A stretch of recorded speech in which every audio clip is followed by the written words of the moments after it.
안녕하세요. 뉴스 속 날씨 이세나입니다. 국가에너지기본계획 민관 워킹그룹이 지난 13일 제2차 국가에너지기본계획 초안을 마련해서 정부에 권고했습니다. 원전의 비중을 낮추고 수요관리 위주로 전환하는 등 기존 에너지 정책에서 방향을 많이 선호했는데요. 탈원전을 선언한 것인지의 여부는 정확히 따져봐야 할 것 같습니다. 자, 환경운동연합 에너지기후팀 양희원영 처장과 함께 자세한 이야기 나눠보겠습니다. 처장님 안녕하십니까? 네, 안녕하세요. 네. 앞서 말한 것처럼 민관 워킹그룹이 제2차 국가에너지 기본계획을 정부에 권고를 했는데요. 네네. 먼저 이 민관 워킹그룹이 어떤 단체인지부터 좀 알아야 될 것 같습니다. 설명을 네. 해주시죠. 한시적인 이제 작업을 하기 위해서 모인 건데요. 지난 5월 달에 그러니까 시민단체는 한두 명 정도 포함이 되고 민간 전문가들, 교수나 민간 연구소에 계신 분도 계시고 그리고 정부 출연기관에 계신 분도 계시고 그리고 산업통상자원부의 담당 과장님도 포함해서 보통 15명 안팎으로 전력 분과 뭐 개통망이라든지 석탄화력발전소와 가스발전에 대한 거고요. 원전 분과, 원전 비중과 안전성 문제에 대한 거, 신재생에너지 분과, 그리고 수요 분과, 총괄 분과의 총 5개 분과로 구성이 돼서 진행을 한 거고 이번에 권고안이 마련이 되고 나서 이제 해체가 됐습니다. 네, 시민과 뭐 각 분야 전문가들이 모여서 만들어진 단체라고 볼 수 있을 것 같은데, 네. 그럼 이번 권고안의 주요 내용을 좀 소개해 주실까요? 우선 뭐 5가지 정책 목표와 7가지 과제를 제안을 하고 있는데요. 가장 두드러지는 게 수요 관리 정책으로 에너지 정책을 전환하자. 네. 그리고 전력 시스템을 분산화하자. 이게 밀양 송전탑이 지금 문제가 되고 있는 게 집중되고 있고 발전소도 집중되고 있고 원거리로 송전되고 있는 그런 전력 시스템의 문제입니다. 이걸 분산형 전원으로 바꾸자. 이런 내용들이 포함되어 있습니다. 네, 그중에 좀 눈에 띄는 점이 지난 1차 기본계획 때보다 원전 비중이 좀 상당히 많이 줄었다는 것일 텐데요. 원전이 축소되는 쪽으로 가닥이 잡혔다. 이렇게 봐도 될까요? 네, 원전 비중이 지난 1차 때보다 한 1차 때는 설비 비중이 한 41%라고 보시면 될 것 같은데 이번에는 22에서 29%로 줄였으니까요. 원전 비중은 대폭 축소가 된 것이죠.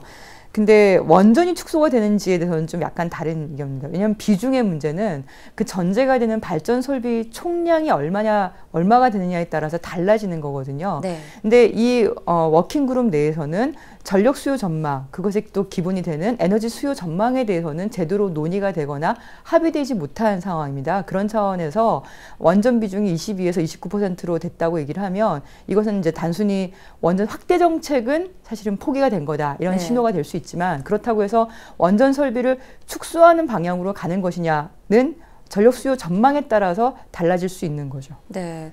그럼 이번 권고가 완전한 탈핵 선언이라고 볼 수 없는 특별한 이유는 어디에서 찾을 수 있을까요?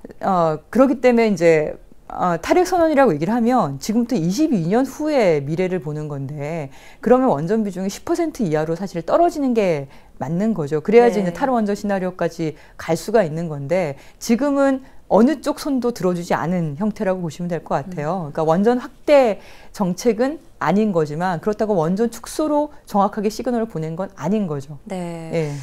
또 일반 시민들에게는 가장 피부에 와닿는 게 전기료가 아니겠습니까? 일각에서 원전을 줄이게 되면 뭐 전기료가 지금보다 5배 이상 뛸 것이다. 이런 얘기도 나오고 있는데요. 이 문제에 대해서는 어떻게 보시나요? 네, 이게 이제 굉장히 선정적인 보도인 건데요. 저는 그 근거를 어떻게 잡았는지를 좀 공개를 해야 될 것 같아요. 사실 에너지경제연구원이나 관련 연구기관에서 원전 비중이 줄어들 경우에 대해서 전기요금이 얼마나 올라가는지를 계산한 논문들이 나와 있습니다. 근데 그런 걸 보면 현재보다 한 40% 정도, 뭐 50% 정도 올라가는 걸로 예상을 하고 있어요.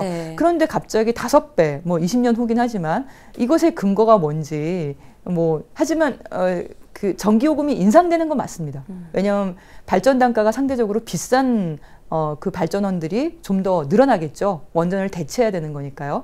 하지만 한편으로 전기요금이 올라가게 되면 그만큼 전기 소비가 줄어들 수밖에 없어요. 왜냐하면 우리는 전기가 과소비되는 그런 사회적 구조를 가지고 있고 뭐 건물조차도 유리 건물이 흔한 상황이기 때문에 네. 그러면 전기요금이 올라가면 거기에 따라 전기 소비가 줄어들기 때문에 실제로 되는 전기요금의 총량은 그렇게 늘어나지 않을 수도 있는 거거든요. 그러니까 이런 얘기들이 사실 같이 논의가 돼야 되는데 네. 그러니까 선정적으로 5배 올라간다 이렇게 얘기를 해버리면 사람들은 좀 부담을 확 느끼는 그렇죠. 그런 게 되는 거죠. 그래서 좀 객관적인 검증과 사회적인 논의가 필요하다고 생각을 하고요.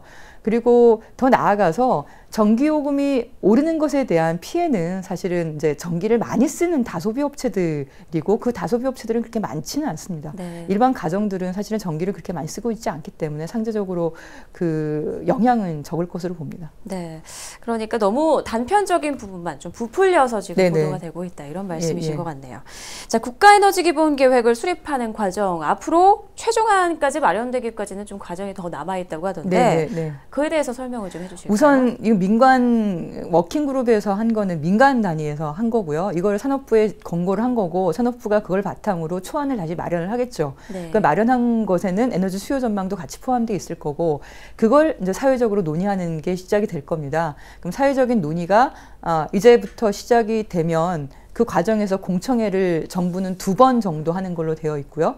그 공청회 과정에서 또 내용이 변경이 될 수 있겠죠.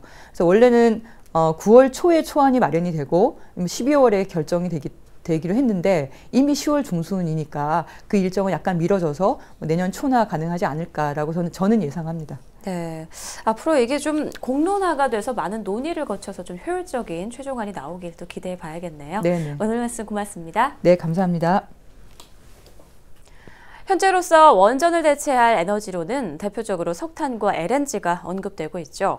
하지만 석탄은 이산화탄소에 문제가 있고 또 그나마 온실가스 배출량이 적은 LNG는 발전 단가가 원전에 비해서 2.65배 정도에 달하기 때문에 효율적인 대안으로 제시되지 못하는 게 현실입니다. 에너지 사용량이 급증할 것으로 보이는 미래에 효율적인 에너지 운영 방안이 이루어질 수 있도록 정부와 관련 단체의 깊은 고민과 또 조율이 필요한 때인 것 같습니다. 뉴스 속 날씨 오늘 준비한 내용은 여기까지입니다. 시청해주신 여러분 고맙습니다.